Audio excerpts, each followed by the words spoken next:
Première épître de Paul à Timothée, chapitre 1er. Paul, apôtre de Jésus-Christ, par ordre de Dieu notre Sauveur et de Jésus-Christ notre espérance.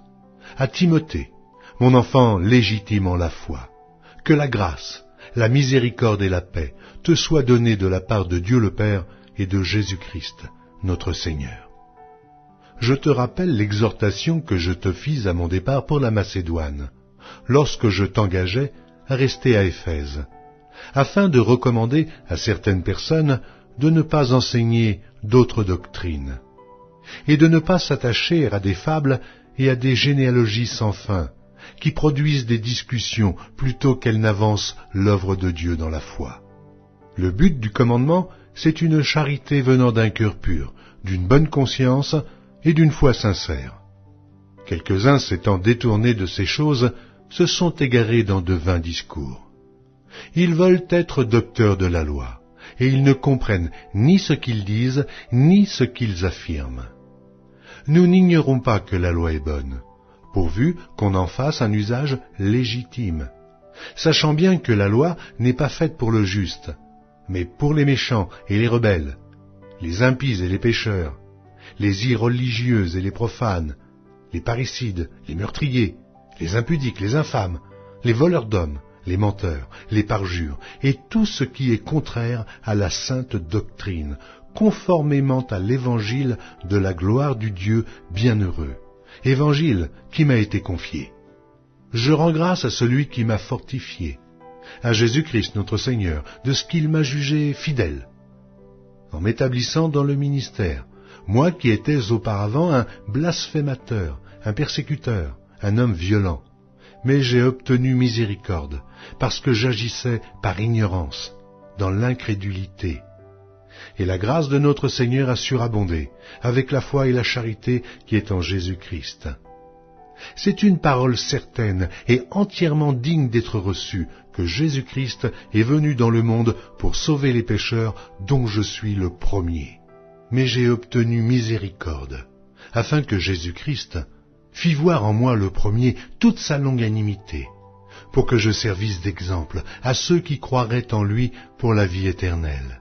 Au roi des siècles, immortel, invisible, seul Dieu, soit honneur et gloire au siècle des siècles.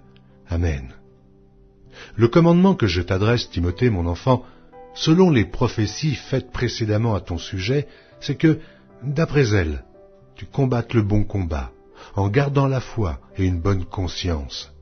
Cette conscience, quelques-uns l'ont perdue, et ils ont fait naufrage par rapport à la foi. De ce nombre sont Hyménée et Alexandre, que j'ai livrés à Satan, afin qu'ils apprennent à ne pas blasphémer. Première épître de Paul à Timothée, chapitre 2. J'exhorte donc, avant toute chose, à faire des prières, des supplications, des requêtes, des actions de grâce pour tous les hommes, pour les rois et pour tous ceux qui sont élevés en dignité, afin que nous menions une vie paisible et tranquille, en toute piété et honnêteté.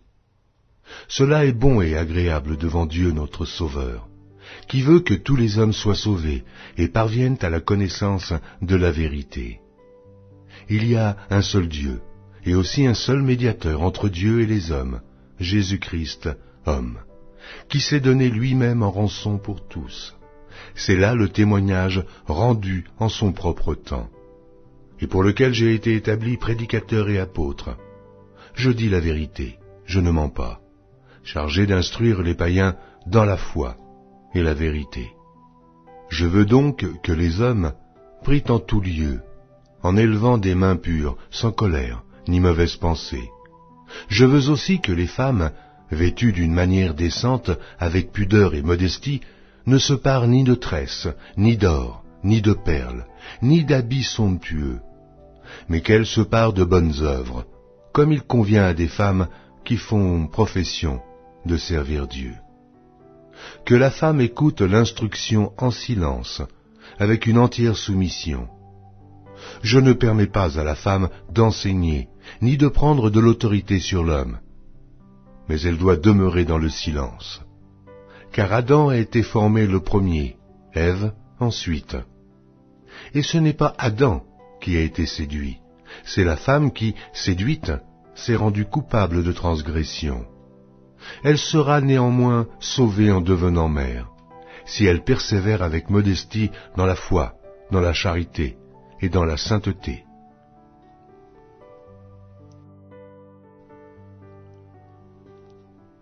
Première épître de Paul à Timothée, chapitre 3.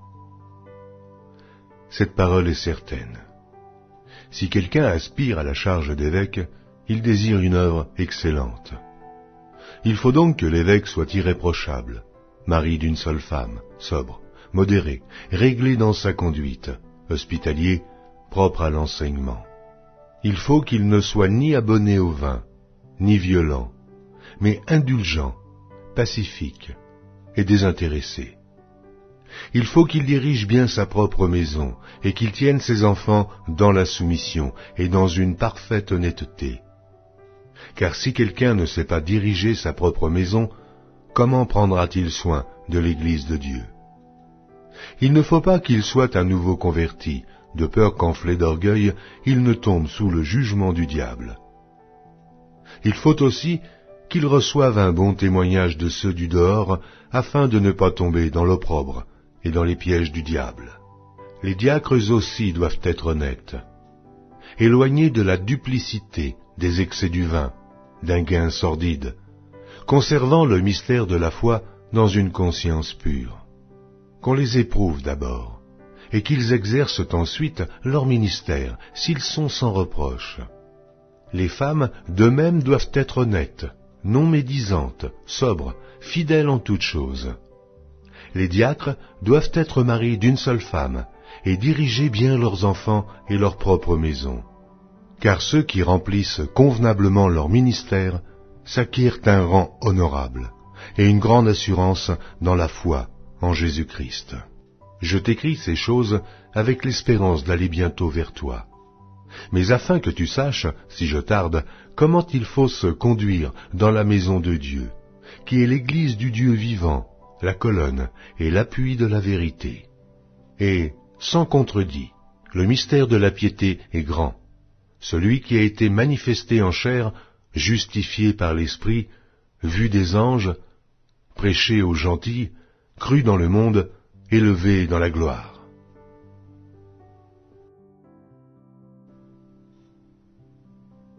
Première épître de Paul à Timothée, chapitre 4.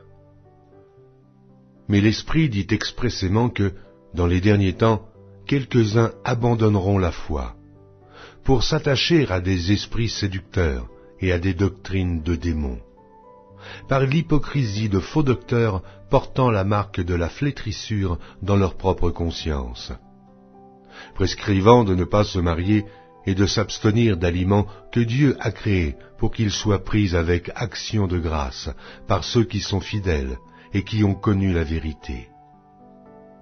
Car tout ce que Dieu a créé est bon, et rien ne doit être rejeté, pourvu qu'on le prenne avec action de grâce, parce que tout est sanctifié par la parole de Dieu et par la prière. En exposant ces choses aux frères, tu seras un bon ministre de Jésus-Christ, nourri des paroles de la foi et de la bonne doctrine que tu as exactement suivies. Repousse les contes profanes et absurdes. Exerce-toi à la piété, car l'exercice corporel est utile à peu de choses, tandis que la piété est utile à tous, ayant la promesse de la vie présente et de celle qui est à venir. C'est là une parole certaine et entièrement digne d'être reçue. Nous travaillons en effet et nous combattons, parce que nous mettons notre espérance dans le Dieu vivant, qui est le sauveur de tous les hommes, principalement des croyants. Déclare ces choses et enseigne-les. Que personne ne méprise ta jeunesse, mais sois un modèle pour les fidèles, en parole, en conduite, en charité, en foi, en pureté. Jusqu'à ce que je vienne, applique-toi à la lecture, à l'exhortation, à l'enseignement. Ne néglige pas le don qui est en toi, et qui t'a été donné par prophétie avec l'imposition des mains de l'assemblée des anciens. occupe-toi de ces choses. Donne-toi tout entier à elles, afin que tes progrès soient évidents pour tous. Veille sur toi-même et sur ton enseignement. Persévère dans ces choses, car, en agissant ainsi, tu te sauveras toi-même, et tu sauveras ceux qui t'écoutent.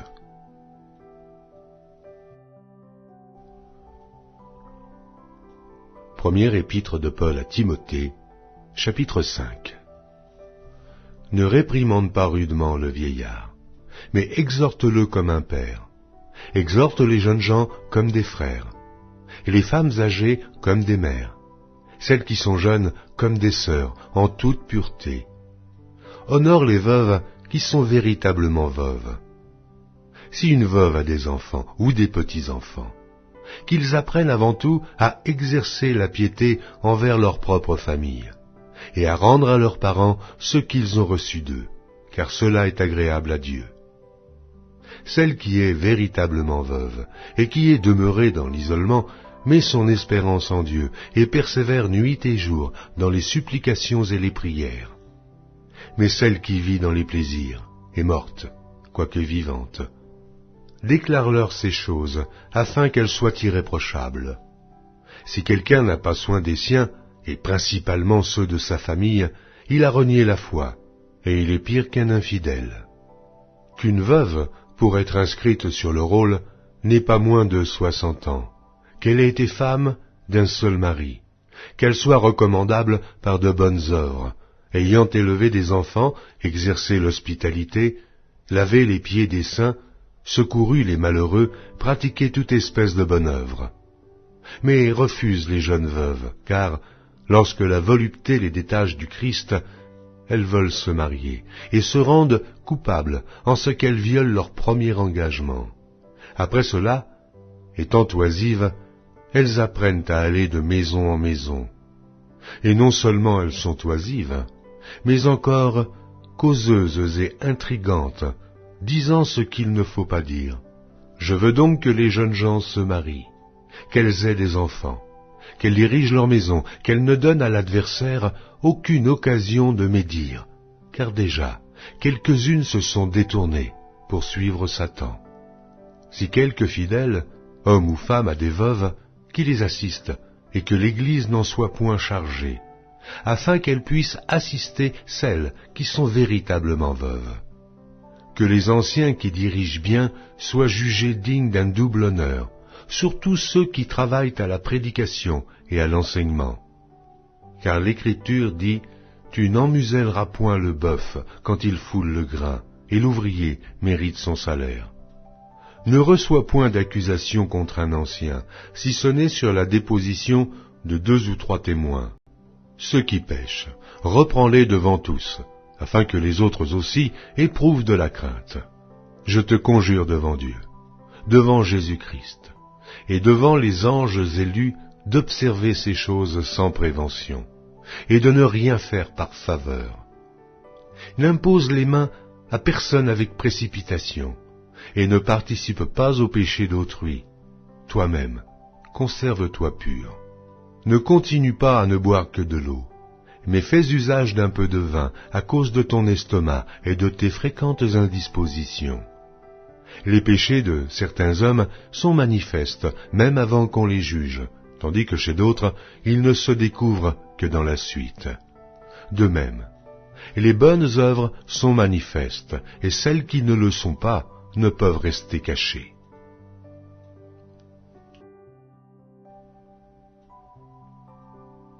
Première épître de Paul à Timothée, chapitre 6. Que tous ceux qui sont sous le joug de la servitude regardent leur maître comme digne de tout honneur, afin que le nom de Dieu et la doctrine ne soient pas blasphémés. Et que tous ceux qui ont des fidèles pour maîtres ne les méprisent pas, sous prétexte qu'ils sont frères, mais qu'ils les servent, d'autant mieux que ce sont des fidèles et des bien-aimés qui s'attachent à leur faire du bien. Enseigne ces choses, et recommande-les. Si quelqu'un enseigne de fausses doctrines et ne s'attache pas aux saines paroles de notre Seigneur Jésus-Christ et à la doctrine qui est selon la piété, il est enflé d'orgueil. Il ne sait rien, et il a la maladie des questions oiseuses et des disputes de mots, d'où naissent l'envie, les querelles, les calomnies, les mauvais soupçons, les vaines discussions d'hommes corrompus d'entendement, privés de la vérité et croyant que la piété est une source de gain.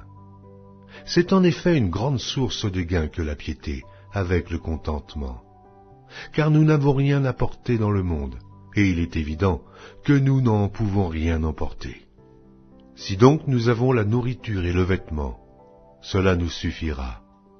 Mais ceux qui veulent s'enrichir tombent dans la tentation, dans le piège, et dans beaucoup de désirs insensés et pernicieux qui plongent les hommes dans la ruine et la perdition.